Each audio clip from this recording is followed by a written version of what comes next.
Hello everybody. I hope you had a good day or having a good evening, and welcome to another episode of ClancyPasta. Now, tonight's story is called If You Hike to the Broadcast Tower, You Will Be Torn Apart by Mike Jesus Langer. And as always, a link to the original story will be in the description, along with the author's YouTube channel. And without further ado, I hope you enjoy tonight's story.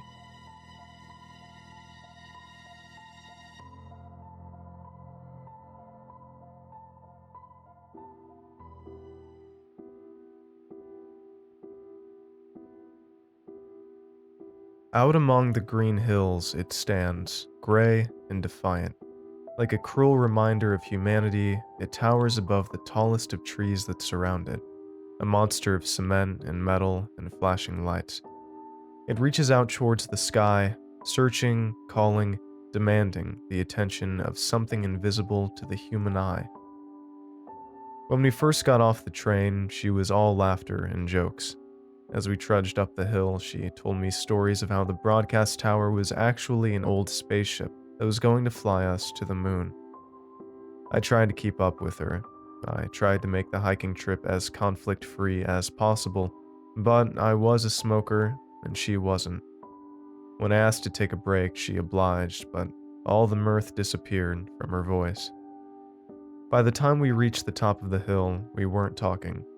We each walked our own path through the strange structure alone, as if we were simply strangers that just happened to travel together. To her, it was something magical, a piece of architectural genius that deserved to be marveled for its uniqueness. To me, it was just an obnoxious broadcast tower on a slippery cliff. She was filled with awe. I was slightly nauseous from the climb up the hill. We met again at the lookout point next to the tower. For a while, we both just sat on the bench, watching the ground below us, letting our eyes drift from one bastion of civilization to the next through the dark forest. But then the silence became too much for me. I said something that set her off. She told me I was a spineless child masquerading as a man, that I never thought things through before I said them, that I drank too much, that I didn't care about anyone but myself. In the shadow of that outlandish tower, she verbalized every notion of self-doubt I have ever held and added a dozen more. Later she apologized, but that memory stayed. She would forever tell me that I am irreparably broken and the broadcast would forever overshadow us. The sun is barely up when the conductor wakes me. It's the last stop on the train, and it's time for me to get off. Vague notions about who I am dimly glow beneath a thick metal fog. As soon as I open my mouth to ask him where I am, he takes a step back. My breath reeks of vodka. Before reality properly clicks into place, I am standing in a train station hundreds of kilometers from home.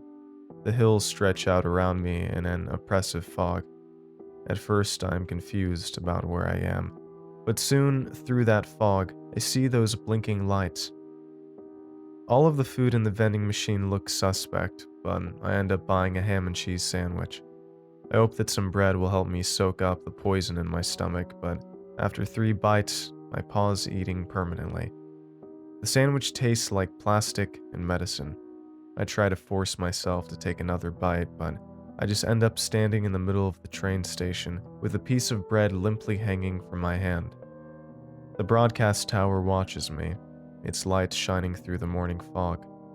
It stands out in those hills, waiting. I go back to the vending machine and buy an energy drink. From the colorful can, a friendly alien waves a 3-fingered hello. The sweetness of the beverage is borderline aggressive, but it keeps my eyes open. With a feeling of chemical electricity humming in my veins, I set off towards the shining concrete spire in the fog. When we first hiked up to that hill, the path through suburbia was paved in a bright summer sun. Children ran around us playing their make-believe games. Gardeners loudly remarked on the beauty of the day. People leaned out of their windows to say hello to the cute hiking pair. Yet, as I make my way toward the bottom of the hill, the streets are dead and every curtain is drawn. Everything is different. except for those blinking lights. Flashing in the dim distance, the tower calls to me, a siren of concrete and electricity. As the asphalt changes into a forest road, the spire disappears behind the crowns of tired trees. Twigs snap beneath my feet like sharp words during an argument. The muddy trail clings to my shoes like unwanted baggage and makes each step heavy, my breaths becoming more and more labored. Losing track of the lights makes me lose track of my destination. I find myself thinking about how soft the seats in the train back to the city would be, about how a bit of sleep could rid me of the hangover rustling in my core, about how I should go home. My steps slow. The absurdity of my journey starts to bloat and fester in the recesses of my mind, the neurotic sack of thoughts threatening to burst and send me tumbling back down the hill towards home. But before that doubt-filled pustule pops, I come across a familiar sight. Even though the spot is a stone's throw away from the hiking trail, the land looks completely untouched. Like a blanket of fuzzy mold, a thick layer of moss covers the clearing. A slice of paradise beckons my tired knees. As immaculate as the ground is, it doesn't take me long to find the spot where her and me took a break. Among those delicate tendrils of life, I find a pile of cigarette butts. Like malformed baby teeth, they lie in the moss, their orange papering gone, but the dirty white of their filters present and unrotting. The treetops sway in the gentle mountain wind as far-off birds sing a quiet gray morning song, but all that I can hear are echoes of her voice. Once upon a time, she loved me. I'm almost certain of that, but all that I can remember of her is the cruelty. I lie in that bed of moss desperately hoping for a flash of insight, some sort of magical thought that would make it all okay. But none comes. Instead, faint droplets of rain leak from the sky. I consider going home, and the thought almost manifests into action, but as I take my final look at the branch-filled sky, I see a flash of green and red. The tower. It's still reaching out for me. With no other direction in life, I accept its call. The journey up the hill is drenched in discomfort. The colorful energy drink in my jacket pocket does little to hydrate me. My lungs demand respite at every bend of the trail, and without her leading the way, I find my feet on unsteady ground. The trail transforms from a road of dirt to a jagged path of rock. Instead of looking at the nature around me, my eyes are forced to the ground. Each step requires caution and balance, and I nearly lose my footing in multiple panic-ridden moments. But when the path finally calms, the tower looms ahead of me.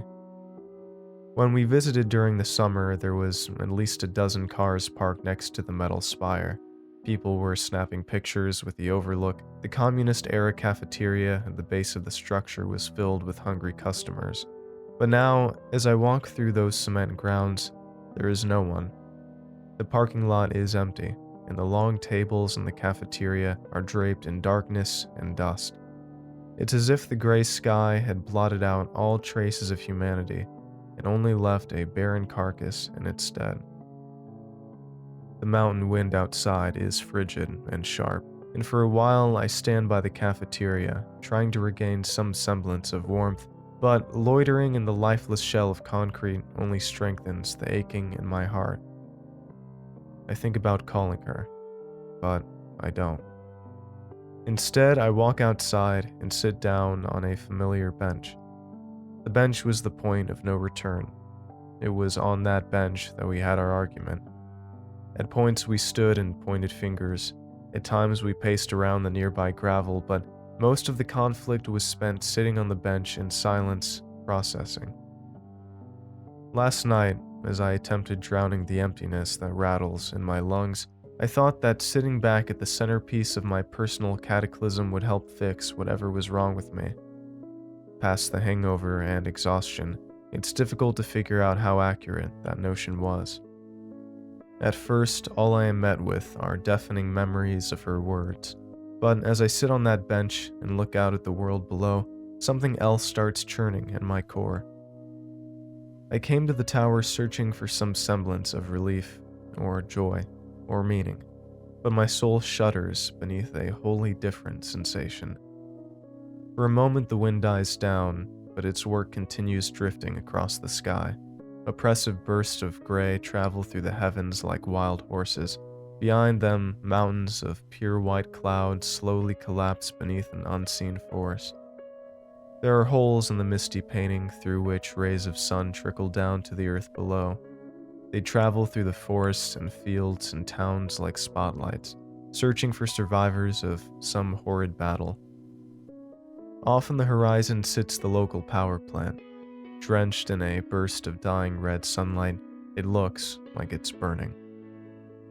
The vista in front of me clears my mind of her presence, but it replaces the pain with fear. Thoughts of my heartbreak drift into meaninglessness, but so does everything else. The dying sky that stretches out in front of me makes me feel impossibly small. The world around me is dying, and I am just a writhing worm in its decomposing corpse. "There's a storm coming," she says in a voice gentle as silk.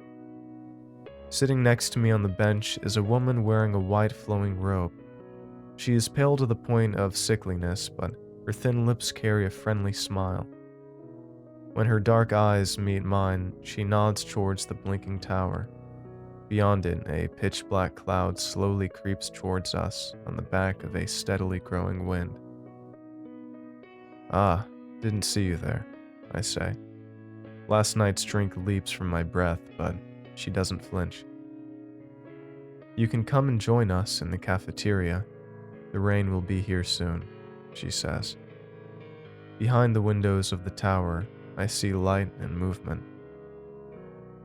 "I thought the cafeteria was closed," I say. My throat feels like sandpaper. I take a sip of the colorful energy drink, but it doesn't help. It just makes my throat feel like sandpaper covered in mucus. "We have water," she says. And then, as if on command, a soft drizzle starts descending from the sky. The approaching black cloud picks up in speed. The wind becomes more cruel. Her offer of shelter and water couldn't be more attractive, but there is something about her eyes that give me discomfort. It's as if they were stretched upwards, just the smallest bit. "Oh, it's okay. I have this," I say, taking another sip of the chemical swill in my hand. "You look like a man who could use a drink of water," she says, politely smiling. "Also, there's a storm coming." From beyond the steadily advancing blackness comes a faint thunderclap. The drizzle turns to sluggish chunks of cold rain. As I look at the woman's face, I realize it's not just her eyes that seem off. Beneath her thin, smiling lips, there's only a slight bump before her neck begins. It is as if her face was sculpted by hands that forgot humans are meant to have chins. "Let us help you," she says, with kindness in her voice. "Who's us?" I ask. "Just some friendly fellow travelers," she replies. Another thunderclap sounds off behind the tower, but this one is louder. I can feel its dark rumble in my chest. The woman's face is discomforting, but there is compassion in her strange eyes, and even without a chin, her smile seems genuine. "Okay," I say, and then, wordlessly, she leads me to the tower. When I enter the cafeteria, they all look at me with their dark eyes. There's about a dozen of them, men and women, all with bleached skin and flowing robes, all chinless. Unprepared for the attention of a room full of people, I nervously mumble out a greeting. They mumble back as if mocking my intonation, but their lean-lipped smiles simmer with warmth. Outside, another bolt of lightning meets its target. The plexiglass windows of the cafeteria shake under its thundering force, and then, as if the unbridled electricity ripped something in the sky, a thick downpour starts. I look at the crowd of frail strangers in front of me and say something about how lucky I am to not be standing outside. I don't think they hear me. I barely hear myself past the barrage of rain and thunder outside, but they all politely nod at my comment. The storm beyond the cafeteria grows, like television static. It hides the world beyond in a heavy cloak of water and black clouds. Another wave of regret washes through me. I wish I was better at resisting my urges. I wish I didn't drink so much the night prior. I wish I was back home. "So what brings you to the metal spire?" she asks as she hands me a glass of water. I don't plan on telling the truth. The words "spontaneous hike" linger on my lips, but as I take a sip of the water, my throat loosens. "I don't know," I say, the taste of artificial fruit and stale booze washing out of my mouth. I think I'm looking for something, but I don't know. The robed gathering retains their polite smiles. From somewhere in the crowd, I hear a faint grinding sound, as if a piece of machinery was trying to make its way back into a socket. But before I can trace the source of the sound, she speaks again.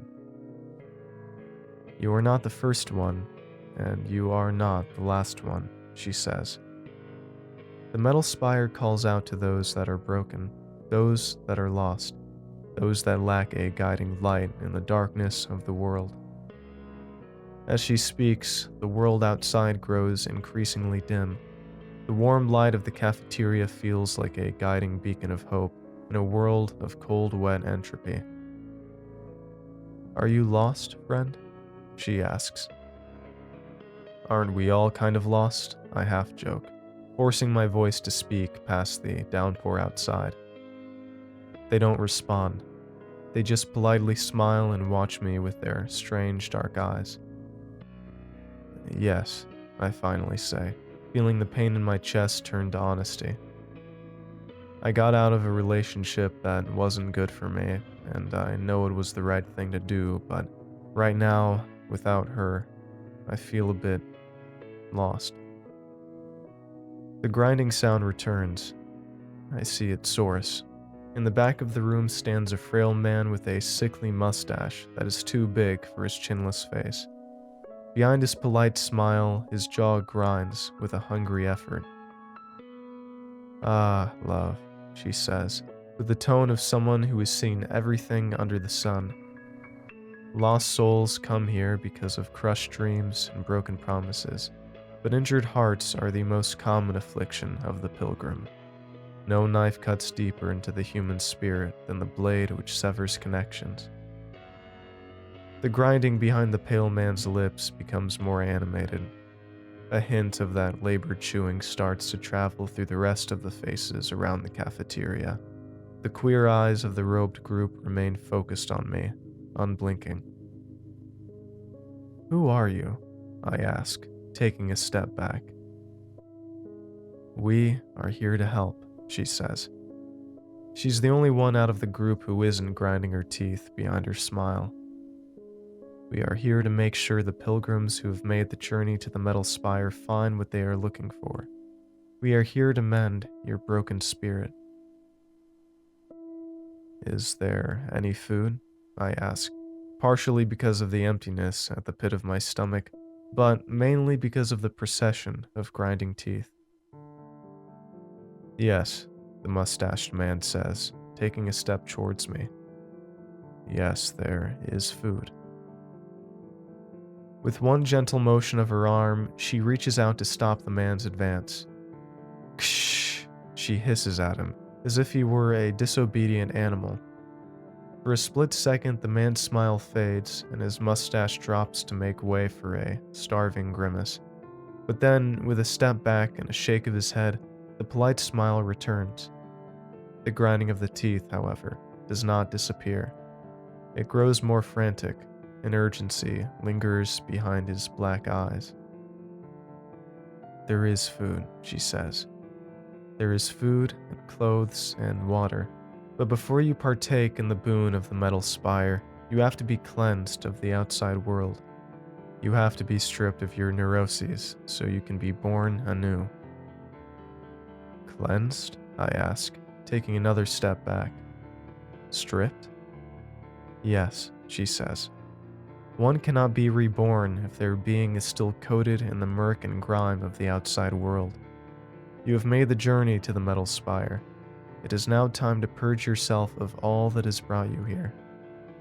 She takes a step towards me and brushes her soft fingers against my hand. We can help you feel better, friend. You just have to trust us. A dark rumble from the cruel world outside drowns out the grinding of their teeth. The storm rages on, a reminder of an unwelcoming universe, but inside of the cafeteria, inside of those strange dark eyes, I see a glint of hope. I see a promise of the crater in the core of my soul being filled with something of substance, something meaningful, something holy. Those eyes pull me towards surrendering myself, and I oblige. What do I need to do? I ask. Shed your clothes and follow me, she says, smiling. What? Reality crashes down on me harder than the thunder outside. Suddenly, there's nothing holy in those dark eyes. It's pure mania. I am stranded in the belly of a broadcast tower in the middle of a thunderstorm. There's a group of unhinged, chinless strangers that want me to get naked. They're all grinding their teeth, seized by some frantic madness that I cannot comprehend. Sane people don't end up in situations like this. No wonder she left me. It's kind of cold, I say. It's kind of cold, and I just remembered I have a sandwich right here in my pocket. Yum, I say, biting my way through the taste of wet cardboard. Their dark eyes remain focused on me, but those thin lips part. They're no longer smiling now. They're just staring at me, chewing. Looks like the storm is loosening up, I say, pretending that the violent black clouds outside don't exist. Her brow furrows. She's doing her best to hold up her polite smile, but there's confusion in her strange eyes. You have answered the call of the metal spire. You have traveled through the forest and conquered the mountain, yet at the moment of redemption, you turn away? This was all just a spontaneous hike, I say. Didn't expect it to make it this far. Happy I made it out here, but I should really get going back home. Got a bunch of work I need to finish before tomorrow. I don't give her a chance to change my mind. I take another bite of that tasteless sandwich and turn towards the door.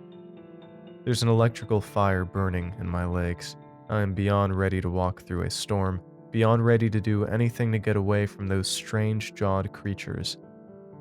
Before she can say anything, my foot is out in the rain, yet as the world stretches out in front of me, my muscles go limp. The universe beyond the door is uninhabitable. There is no lookout point. There is no bench. There is no ground. What looms ahead of me is an abyss of pitch-black clouds littered with the faint streaks of far-off lightning. One slip, one bad fall, the hiking trail is suicide. Please, she says, resting her hand on my shoulder. Reconsider. You came here for a reason. Let us help you. I barely feel her frail hand through my jacket. There's no harm in her eyes, and there's no real muscle on the bodies of her fellow travelers. For a second I consider whether I am not safer inside of the cafeteria, but that consideration is quickly thrown out. The mustached man's teeth continue chewing air, but with each rotation of his jaw, his thin lower lip droops lower and lower. An inhuman maw stretches out in front of me. His feet shuffle with hungry steps. The gnawing grows more and more erratic. The call of the metal spire, he says, as his mouth opens up past the limits of his neck, is not to be refused. And with that, he lunges. Beyond his wide-open mouth, I see a throat filled with dull, blocky teeth. They smash together with starving force as he flies through the air towards me. I face death, screaming and confused. For a second, my nose is filled with the stench of rot. The hot embrace of his jaw almost clenches over my pathetic body. But then... Ksh! She smacks him away with one swift motion. His body slams against one of the tables, sending a crack through the cafeteria that rivals the thunderclaps outside. But soon enough, he's back on his feet, chewing. Ksh! She hisses. But this time the mustached man doesn't even look at her. His eyes stay glued to me. His jaw stays starving. The mouths of the robed procession start to descend in unison. There's a dozen hungry, tooth-filled throats aimed right at me. Ksha! She shouts, arching her back like a wild animal. The cafeteria rocks at its foundation under the sheer strength of her shout. The rest of the procession, frightened by her show of force, takes a step back, but their jaws continue their grinding song of hunger. Ksha! She shouts again, lurching forward, landing on all fours. The robe starts to shuffle beneath the cloth. The woman's body starts to grow. Her thin limbs raise her body above their heads. She's no longer the frail-looking girl I met by the bench. She is the long-limbed matriarch of a clan of demented monstrosities. Ksha! She roars. The chomping of all but one jaw stops. The mustached man grinds his teeth for a few empty moments of defiance, but then he too relents. The creatures move to the back of the room and disappear behind the kitchen door. The creature in front of me shudders under long, labored breaths, but with each exhalation, her body moves closer to the ground. Soon enough, I am standing in front of the same frail woman I met by that old bench. I am alone with her. Who are you? I ask, half my body leaning out into the downpour. We're the keepers of the metal spire, she says, resting her hand on the shoulder of my jacket.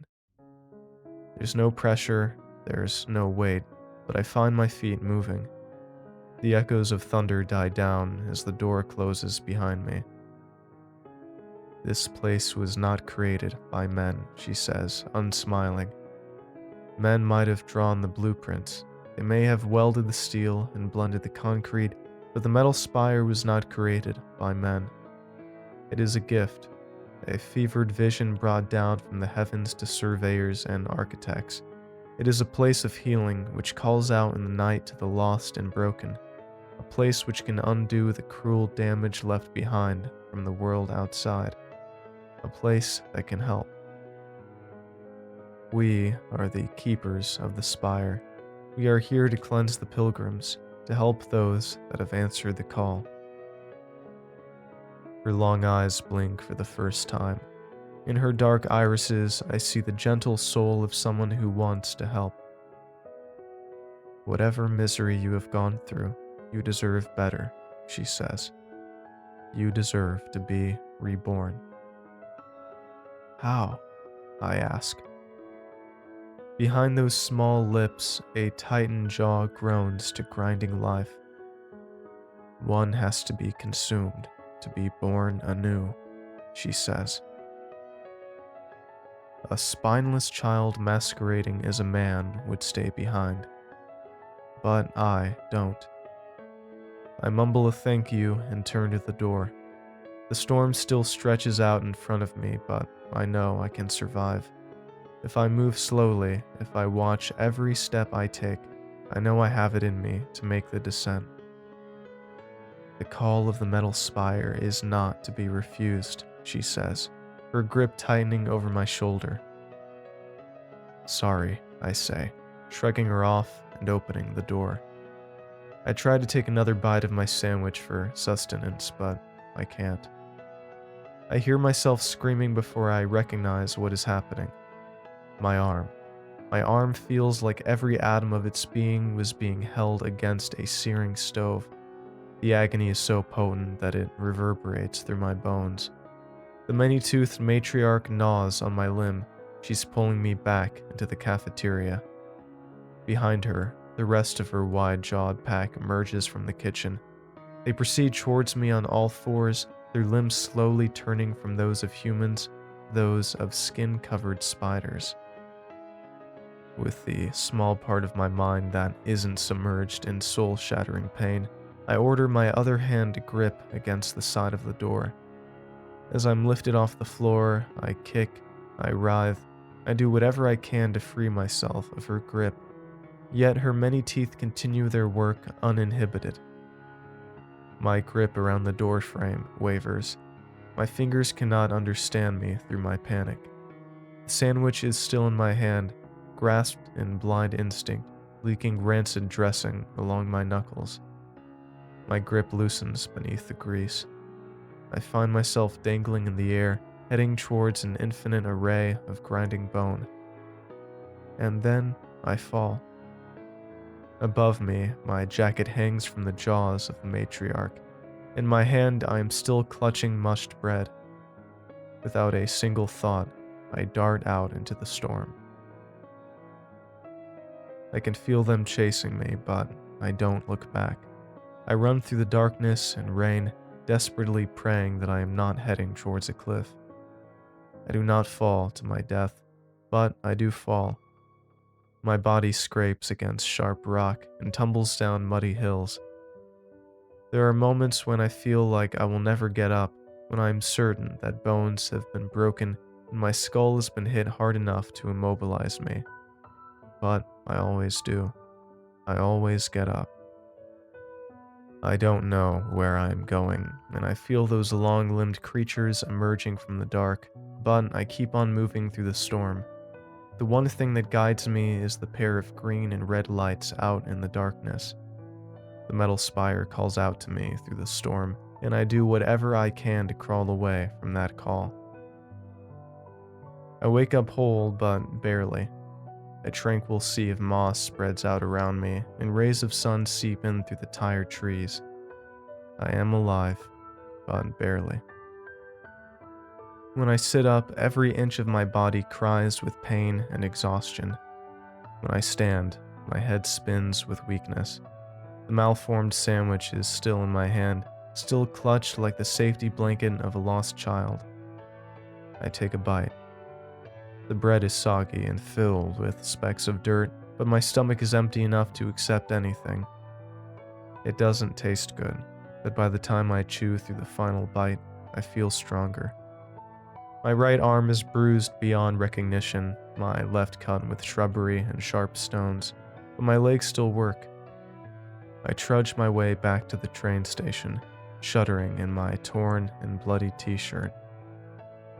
I consider calling her, but I don't. I sleep through most of the train ride back home, hoping to wake up with some grand revelation of the soul, but none comes. Instead, I shuffle my way through public transportation, try to avoid my neighbor's concerned gaze, and collapse into another bout of sleep as soon as I get past my front door. I wake up in the middle of the night in my little bed in my cramped apartment. The floor is littered with pizza boxes and takeout bags that I lack the strength to carry away. A molding glass of orange juice stares down at me from my dresser. I desperately hope to claw out some sort of lesson out of my journey, some nugget of knowledge that would make it easier to carry on with life, anything to make it easier to go back to sleep. But I don't. Instead, I cough, and I cough, and I cough, and I cough. By sunrise, the cough is joined with a fever. By noon, the fever brings delirium. By sundown, I am barely aware of who I am. I see it standing out in the hills, gray and defiant, a spaceship that will fly us all to the moon. I feel her gentle touch. She asks me if I want some water. She swallows my arm. They walk towards me on all fours, lumbering above the ground like pale, hungry spiders. They demand I undress. The bright red and green eyes at the top of the spire call out to me through the night, offering me rebirth at the cost of my own annihilation. For 3 days, I drift in and out of consciousness in a cocoon of sweat and confusion. I dream of the metal spire. I dream of the creatures. I dream of an ever-present impassable storm of dark clouds and jagged lightning. But on the morning of the 4th day, the clouds part. When I wake up, whatever rattling that plagued my lungs is still present, but my breath returns. I overindulge in water and bread, and for a split second, I find myself happy that I'm still alive. I think about calling her, but I don't. Instead, I air out the house, wash out the moldy glass on my dresser, and overfill the recycling bin outside with the contents of my floor. Changing the sheets feels like a Herculean task, but when I lie down to sleep, it seems well worth it. The flashing lights of the broadcast tower still shine in the darkness of my dream, and I fear that I will hear their call until the end of time, but the storm is gone. The red and green beacons shine brighter than any star, but as the night drifts away, they are left without company. The dark sky reddens, and soon, the metal spire and its electric beacons fade away in the blinding light of the rising sun. A warm morning caresses my face awake. I get out of bed feeling different, feeling reborn. I think about calling her, but I don't.